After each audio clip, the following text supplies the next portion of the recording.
तत्सवितुर्वरेण्यं भर्गो देवस्य धीमहि धियो यो नः प्रचोदयात् धियो यो नः प्रचोदयात्। या वेदस्मृतिशास्त्रविन्मुनिवरैः जुष्टासुकैकास्पदा दैवी सम्पदलङ्कृता भगवता श्रीशेन संरक्षिता। या वर्णाश्रमधर्मसारहृदया कर्मार्थमोक्षप्रदा नित्या विश्वहितैषिणी विजयते सा वैदिकी संस्कृति। नित्या विश्वहितैषिणी विजयते सा वैदिकी संस्कृति। सर्वा यत्र वसुन्धरा सुमहिता भात्येकनीडं यथा श्रान्ता कष्टशताकुला हि मनुजा विन्दन्ति यत्राश्रयम्। सौशील्यं दधति गुणैकनिलया सारल्यशोभाधिका भव्या भारतभूमिजा विजयते सा पावनी संस्कृति। भव्या भारतभूमिजा विजयते सा पावनी संस्कृति। आज हम भगवान की दिव्य वाणी प्रथम वेद ऋग्वेद पर विचार चिंतन करेंगे। सृष्टि की आदि में परमात्मा ने अपनी वेद विद्या का वरदान मानव जाति के कल्याण के लिए ऋषियों की अंतरात्मा में प्रदान किया। उसमें प्रथम ऋग्वेद का दिव्य ज्ञान परमात्मा ने अग्नि ऋषि के अंतरात्मा में प्रदान किया। ऋग्वेद का अर्थ है ऋच स्तुतौ धातु से ऋग्वेद शब्द संपन्न होता है। ऋच्यते स्तूयते यया सा ऋक्, जिससे भगवान की स्तुति का गान गाया जाता है। भगवान की दिव्य महिमा का वर्णन, जिस वेद में भगवान की अग्नि स्वरूप का सुंदर चित्रण, भगवान के इंद्र स्वरूप की दिव्य महिमा का दिव्य वर्णन, ऋग्वेद के अंतर्गत 10 मंडल, 85 अनुवाक, 2024 वर्ग, 1028 सूक्त, 10,552 मंत्र हैं। ऋग्वेद में 4,32,000 अक्षर हैं।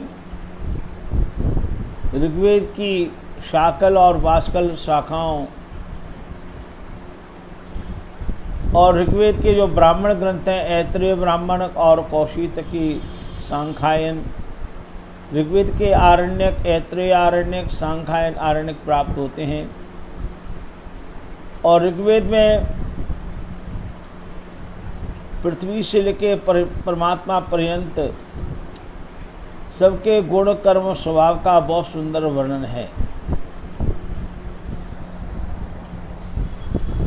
वेद शब्द का शाब्दिक अर्थ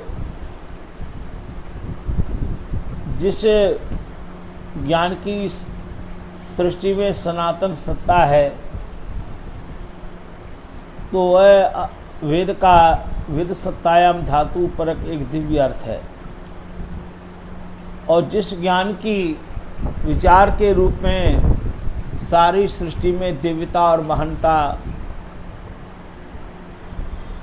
जो सृष्टि का सर्वोत्तम ज्ञान है, ऐसे विज्ञान धातु से वेद शब्द का दूसरा अर्थ है।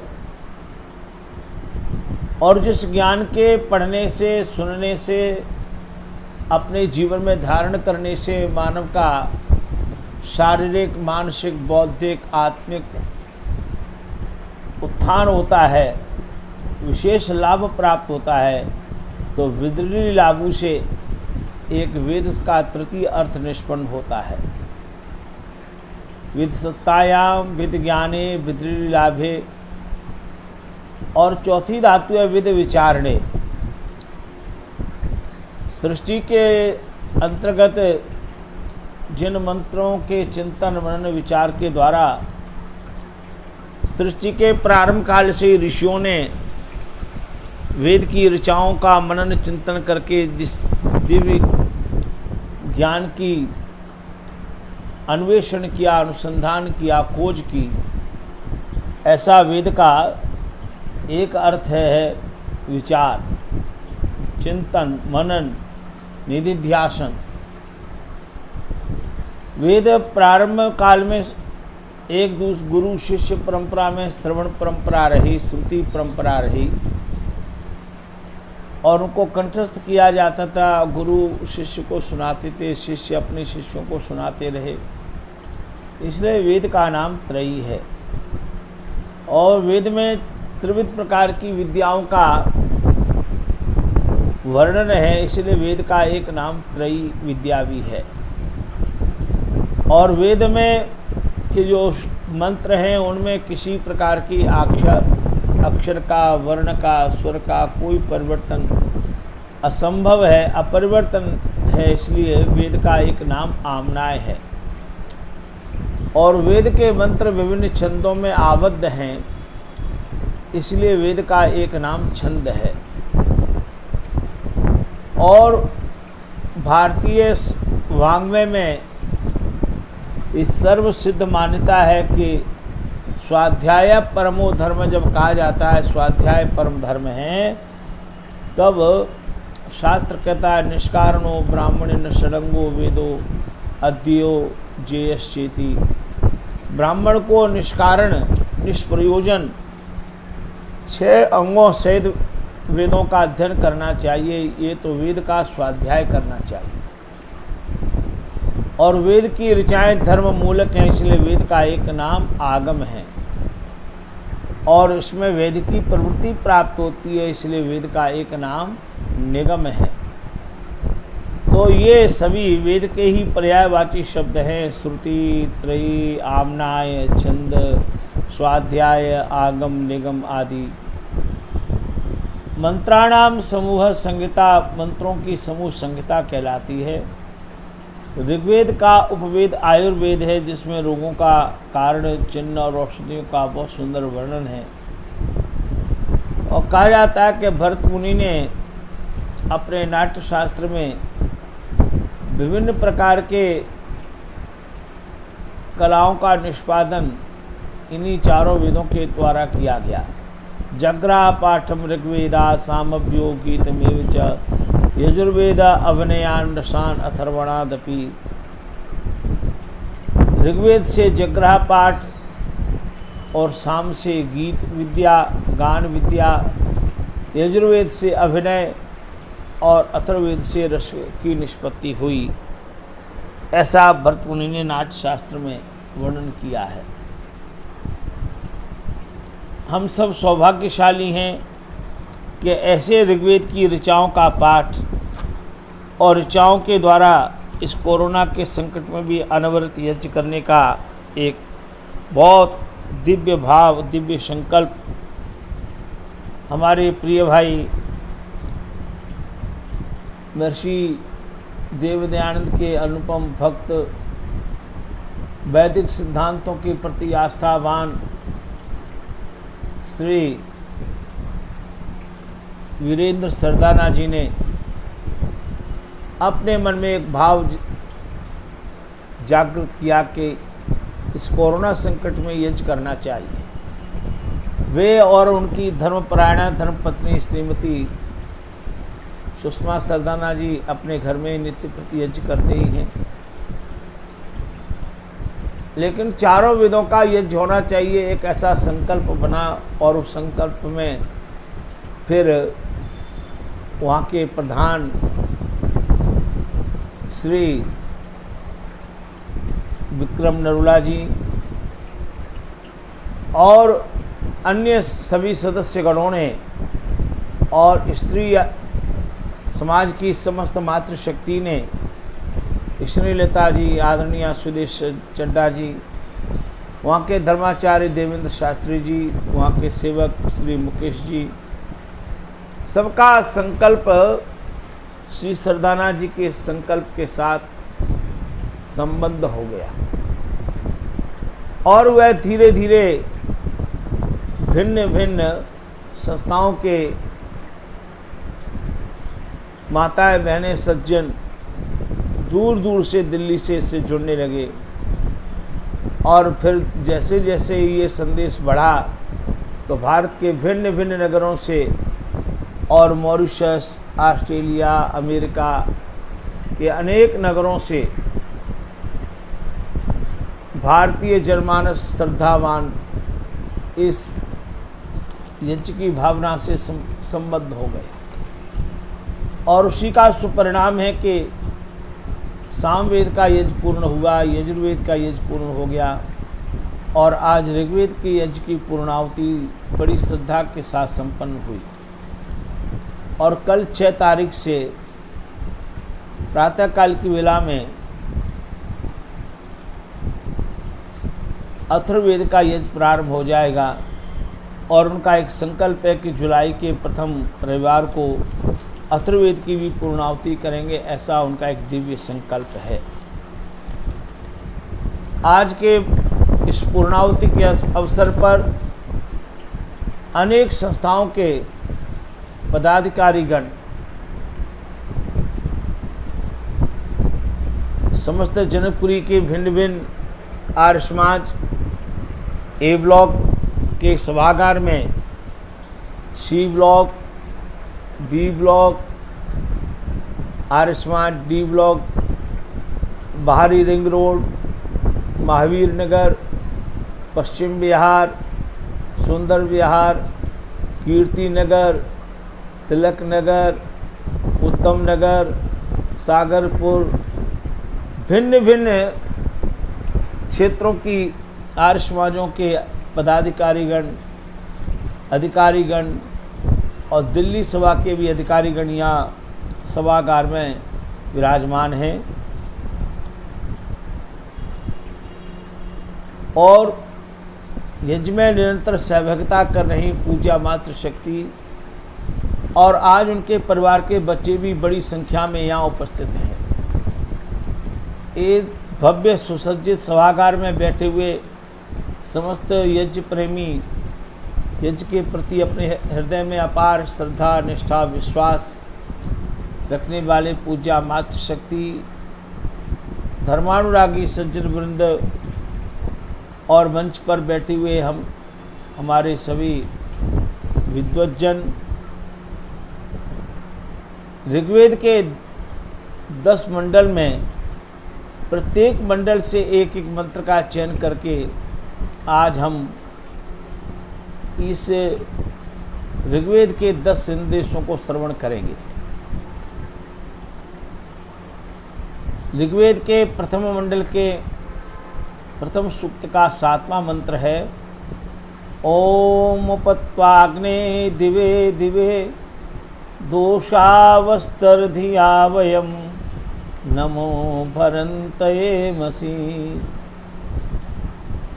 मंत्र का भाव है, अग्ने वयम दिवे दिवे दोषावस्था धिया नमो भरंता त्वा उपएमसि। हे अग्ने, हम प्रतिदिन रात और दिन के समय बुद्धि व कर्म से नमस्कार की भेंट लाते हुए तेरे समीप आ रहे हैं। भक्त भगवान की आराधना दिन और रात बुद्धि और कर्म से करता है। और जैसे परिवार में हम एक दूसरे के निकट जाते हैं, जैसे विद्यालय में गुरु और शिष्य की निकटता होती है, जैसे बाजार में ग्राहक और दुकानदार की निकटता रहती है, संसार में हम देखते हैं कि जैसे हमारा आपस में एक निकटता का संबंध मानव का मानव के साथ रहता है, लेकिन मानव जीवन में सबसे अधिक निकटता यदि किसी की होनी चाहिए तो वह परमात्मा की भक्ति की होनी चाहिए। इसलिए इस मंत्र में बड़ा सुंदर भाव है। उपत्वाग्ने दिवे दिवे दोषावस्तर्धिया वयम नमो भरंतये मसी। हम भगवान त्वा उपएमसी, हम आपके समीप आ रहे हैं। भगवान के जितने हम समीप जाएंगे श्रद्धा बुद्धि और कर्म के व्यापार के साथ नमस्कार करते हुए, नमस्कार की भेंट अर्पण करते हुए, ओम नमः संभवाय च मयो भवाय च नमः शंकराय च मयस्कराय च नमः शिवाय च शिवतराय च। भगवान के दरबार में अपनी श्रद्धा की भेंट लेकर के चले। हम आए तेरे द्वार, नमस्कार नमस्कार। हम आए तेरे द्वार, नमस्कार नमस्कार।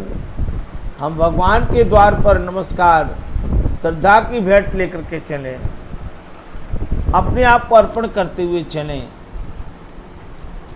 ऋग्वेद के द्वितीय मंडल के 41वें सूक्त का 12वां मंत्र है, ओम इंद्र आशाव्यस्परि सर्वाभ्यो भयंकर। वेद के इस मंत्र में निर्भयता और अभय का दिव्य वरदान है। हे इंद्र, मुझे सभी दिशाओं से अभय कर दो। एक भी दिशा का क्षेत्र ऐसा न हो जो हमारे जीवन में किसी प्रकार का भय हो। निर्भय होना भगवान की भक्ति का प्रथम वरदान है।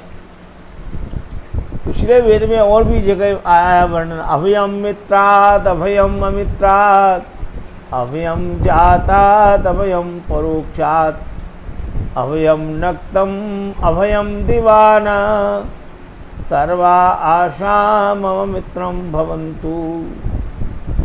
हे परमात्मा, सर्वा आशा, सब दिशाएं मेरे मित्र बन जाएं, सब और मुझे अभय का वरदान मिल जाए। योगेश्वर भगवान श्री कृष्ण ने भगवद गीता के 16वें अध्याय में जब दैवीय गुणों की चर्चा करते हैं तो प्रथम दैवीय गुण अभय है। अभयम सत्व संशुद्धि ज्ञान योग व्यवस्थिति दानम दमस्य यज्ञश्च स्वाध्याय तपयार्जवम। प्रथम वरदान अभय है, निडरता। ऋग्वेद के तीसरे मंडल के 62वें सूक्त का 10वां मंत्र है, जिसे हम गायत्री मंत्र के द्वारा उच्चारण करते हैं। तो यहाँ से प्रारंभ है, ओम तत्सवितुर्वरेण्यम भर्गो देवस्य धीमहि धियो यो नः प्रचोदयात्। सवितु देवस्य तत्वरेण्यम भर्गा धीमहि या नः धियः प्रचोदयात्। प्रेरक उत्पादक परमात्मा देव के उस वरने योग्य शुद्ध तेज को हम धारण करते हैं, जो धारण किया हुआ तेज हमारी बुद्धियों को सदा सन्मार्ग में प्रेरित करता रहे। कितना सुंदर भाव है। सवितु देवस्य, सविता देव के, वरेण्यम भर्गा धीमहि, वर्ण करने योग्य भर्ग को, तेज को, धृंजति पापानि, जो पापों को नष्ट कर देता है, ऐसा परमात्मा का जो विशुद्ध तेज है उसको हम अपने हृदय में धारण करें। फिर वही दिव्य तेज जो हमने अपने हृदय में धारण किया है हमारी बुद्धियों को सन्मार्ग में प्रेरित करे। कितना दिव्य भाव गायत्री मंत्र का है। इसी क्रम में ऋग्वेद के चतुर्थ मंडल के 23वें सूक्त का 8वां मंत्र है, जिसमें सत्य की बड़ी दिव्य महिमा बताई गई है।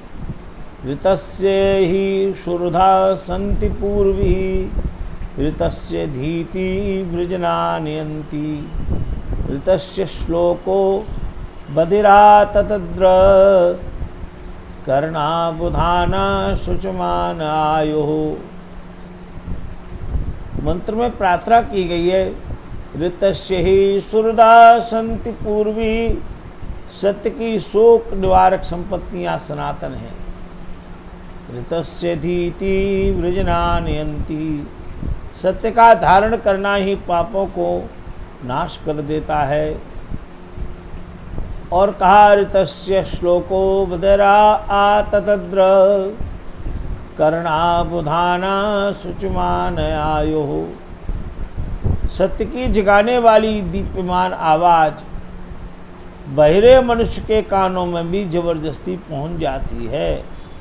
इस सत्य की महिमा कितने दिव्य भावों के साथ यहाँ प्रतिपादित की गई है। सत्य जब जीवन में आ जाता है तो सारे वृजनान हंति, सब पापों का विनाश कर देता है। इसलिए हमारे भारत सरकार का सुप्रसिद्ध वाक्य है, सत्यमेव जयते, सत्य की सदा विजय होती है। सत्येन धारते पृथ्वी, सत्येन तपते रवि, सत्येन वाति वायुश्च, सर्वं सत्ये प्रतिष्ठितम्।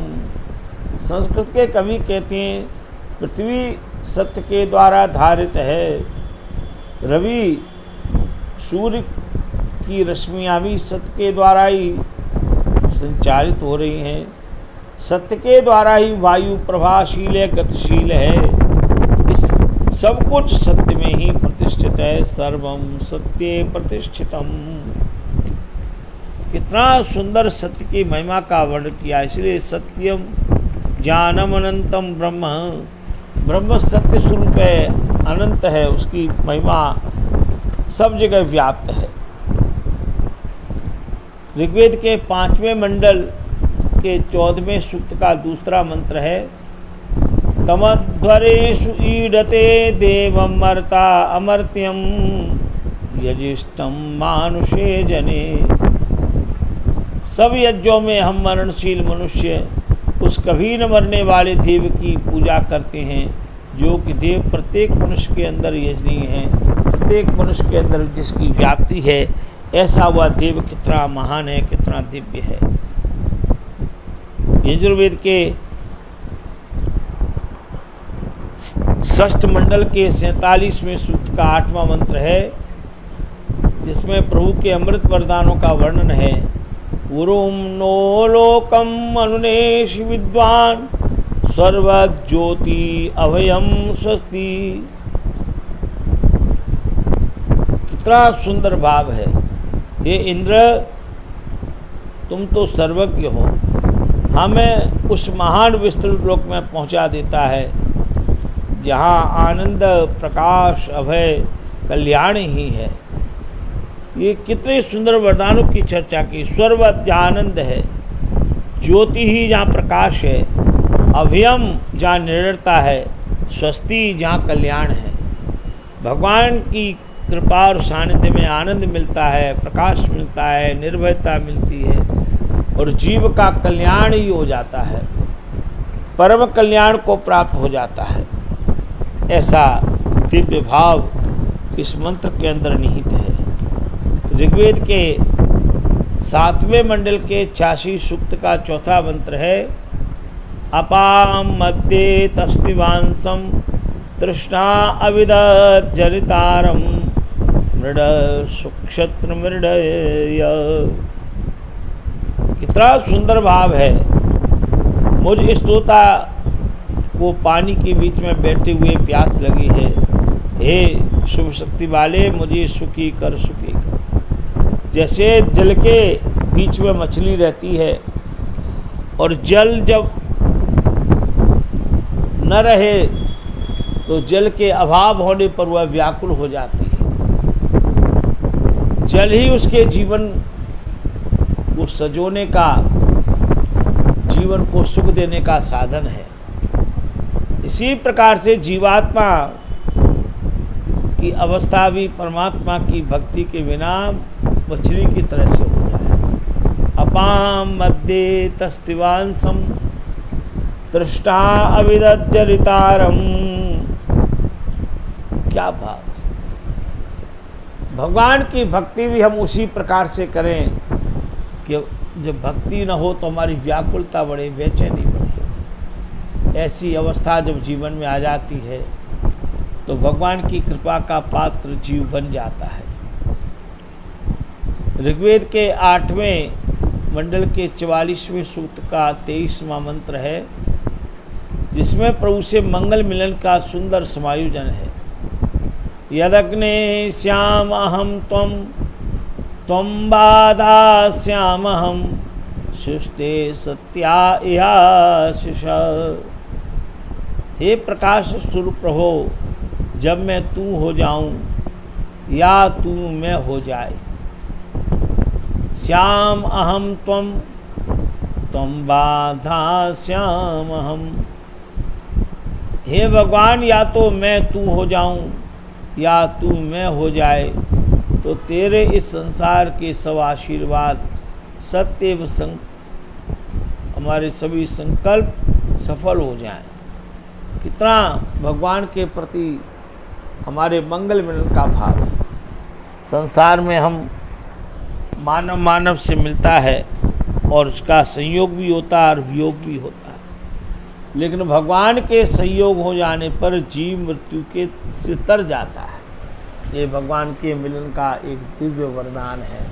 उसे अब मोक्ष कहते हैं, अपवर्ग कहते हैं, निर्वाण कहते हैं, मुक्ति कहते हैं। ये भिन्न भिन्न नाम हैं। वहाँ जीवात्मा